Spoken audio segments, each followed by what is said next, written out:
What's going on, everyone? Welcome back to another FPL video. My name is Mo and this is my channel FPL INKLING. In this video today, I'll be going through the game week preview / final thoughts for game week 3. We are literally making our final decisions and getting into kind of like what our squads are looking like. And in this, we'll talk about the hot topics for this game week so far within the FPL community. I'll be answering the main questions that you guys have presented to me in the knee-jerk reaction stream and the messages that you guys gave me on social media to get you guys to the best squad and decisions, final minute decisions, to get you the best overall game week 3 squad, to make sure you guys get the best number of points and the highest rank possible to help you guys to your number 1 spot for FPL and winning the FPL Manager trophy at the end of game week 38. Before we get stuck into the hot topics, guys, hit that subscribe button if you haven't so far. It's absolutely free, help support the channel, and let's grow this FPL INKLING family. And hit the like button too if you like the content we're going to be going through. So on screen, guys, you guys can see my team selection so far for game week 3, how I'll be going into it. So it'll be a 5 at the back, 3 in midfield, and 2 up front. So at the moment, I've taken out Neto from game week 2 on the bench, and I've replaced him with Nico Williams, as I believe personally that, I saw enough promise from Nottingham Forest. They're away at Everton, which won't be an easy game, but Everton haven't been that brilliant themselves this season so far. So for me personally, it's a risk worth taking. The max that can happen is, he loses clean sheet points, gets me 2 points. That's pretty much what Neto's going to get me as well. But in terms of getting a return for Neto, it'll be a kick in the teeth by not backing him, and if he scores against Tottenham, and if Nico Williams gets me a clean sheet and he's on set pieces as well and gets me a return, happy days. So that's what the team looks like at the moment.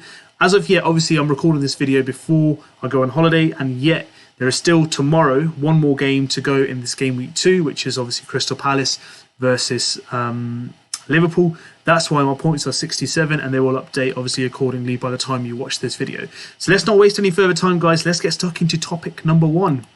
Of course, it has to be Chicheella. So all week, guys, this is going to be a hot topic, is do we get Chicheella in or not? If you guys seen my previous videos, I've given you guys my intake or my preview or my perspective around him. What I'm thinking at the moment is I think it's a bit too early to jump onto him. So in my buy, hold, keep / scout, sell video, I also mentioned that I recommend as someone to be scouted at the moment. Chicheella is a really good shout. Reason why is, personally, I don't think he's actually nailed on to start long term. Short term, yes, because Chilwell at the moment isn't fully fit. But if you're targeting him just for the next 3 to 5 game weeks, absolutely fine. But if you're making him one of your main players with a weak bench, I'd be concerned, because there will be a time very shortly, I'll be pretty certain before the World Cup, that Chilwell will be match fit. And then there may be rotations still for Farners to come in.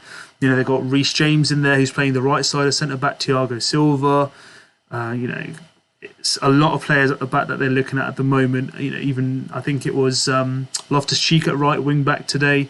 So there's a lot of players in the defence there that we're looking at the moment. And there's, places up for grabs to play. So Tuchel and Chelsea are blessed with those options. But for me, I still scout him. I wouldn't bring him in at the expense of James either. A lot of common questions today have been to me, should I take out Reece James, get cover for Chicheella, and then get that £1 million spent elsewhere in the team?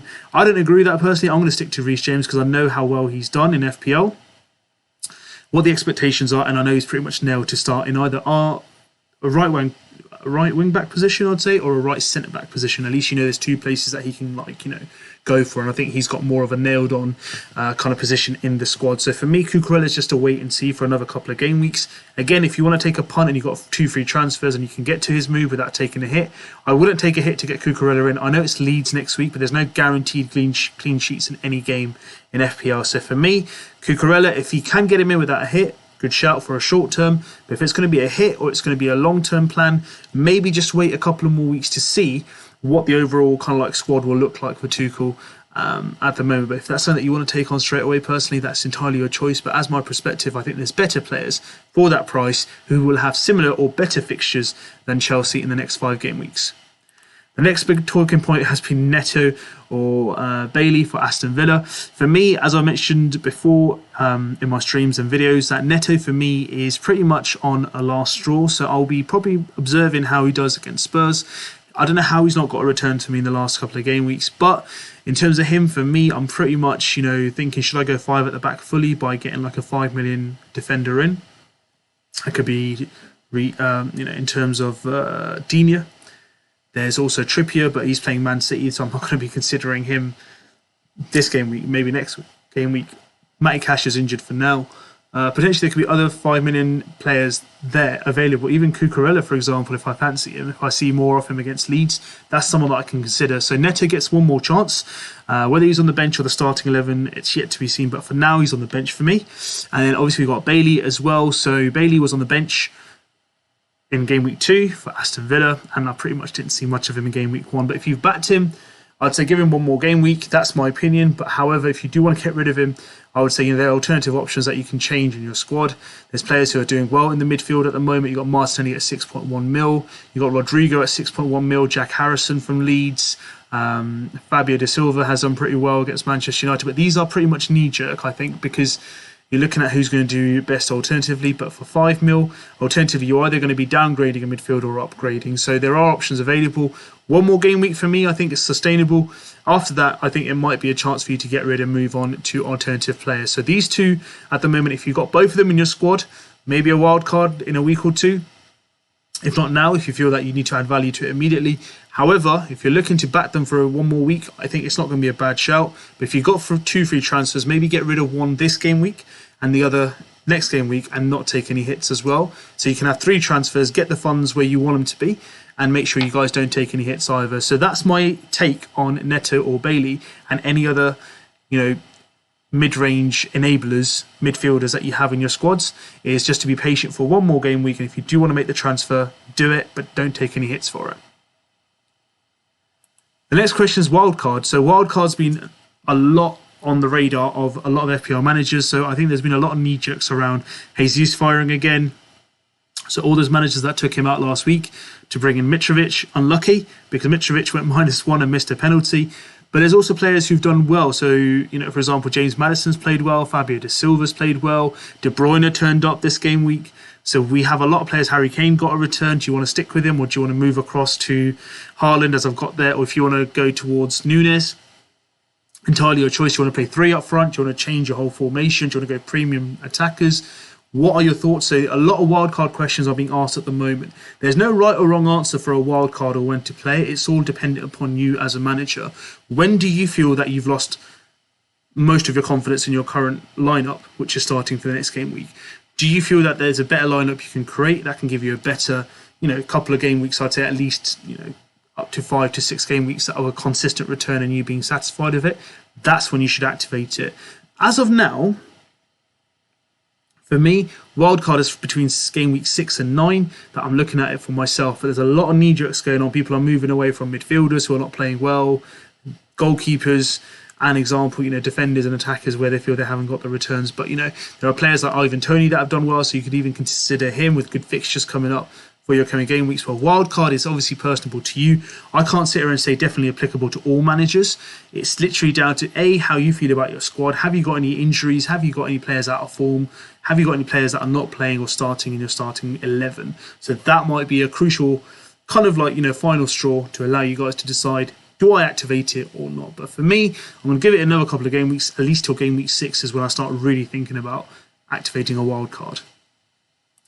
The next topic is kind of around the £8 million midfielders that are on the game at the moment. So Saka has blanked. Well, I wouldn't say blanked in both games, but he got an assist in the first game against Palace. But he's blanked against Leicester. At the same time, you've got other £8 million midfielders in one game or week or another have gone big in terms of big returns. So, for example, Kulusevski in game week 1, Maddison in game week 2. So, people are looking at Man City fixtures coming up. So, for example, you've got, I think it's Phil Foden, Mahrez, Grealish, Bernardo Silva, who potentially could have fixtures against Newcastle and other promoted side as well. But let's not look away from Saka. The reason why I brought Saka in this again is I believe that, as I mentioned in my video for transfer tips, I would recommend still keeping and persisting with Saka. Look at his fixtures. He'll get minutes. He's on penalties, I believe. This guy is worth sticking to. But if you were to look at alternatives, the one person I'd say is definitely to look at the moment is Maddison. Playing Southampton this week. So if you do want to go for a like replacement, awesome. Yes, they've got Chelsea the game week after, but he's not in there to defend. He can test the defence and certainly get a goal or two. He's on set pieces as well. Then Manchester United, we all know how badly Manchester United have played. Brighton and Aston Villa, so some good games coming up. And obviously he wants to get into the World Cup squad.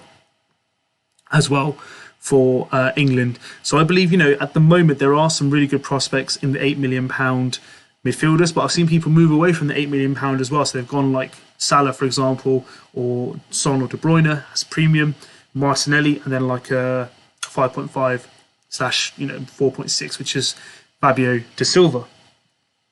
So for me, I think an £8 million goods is a good enough option to have to give you a good balance to the squad.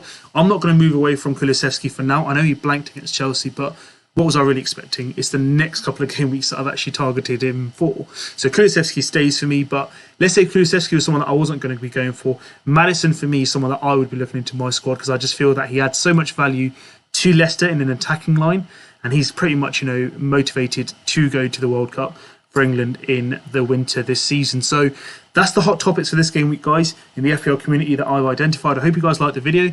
If you guys got any other topics, put it in the comment section. We can discuss it together. If you like the video, give us a thumbs up. And if you haven't subscribed yet, please hit that subscribe button. It's absolutely free. Join the FPL INKLING family and let's have an amazing season with regular content around the FPL community and FPL in terms of the insight for game weeks as well. I hope you guys have a good game week. Get those transfers in, lock it in, get your transfers in terms of bench to the starting 11 if you've got any movements to make there, like I have. And make sure you put the captaincy armband on the right player and save it before the deadline, which will be lunchtime on Saturday. I hope you guys have a good day. Keep yourself safe. Hit that subscribe button and be notified for the latest content I'll release. I'll see you guys with some more content. Take care. See you soon.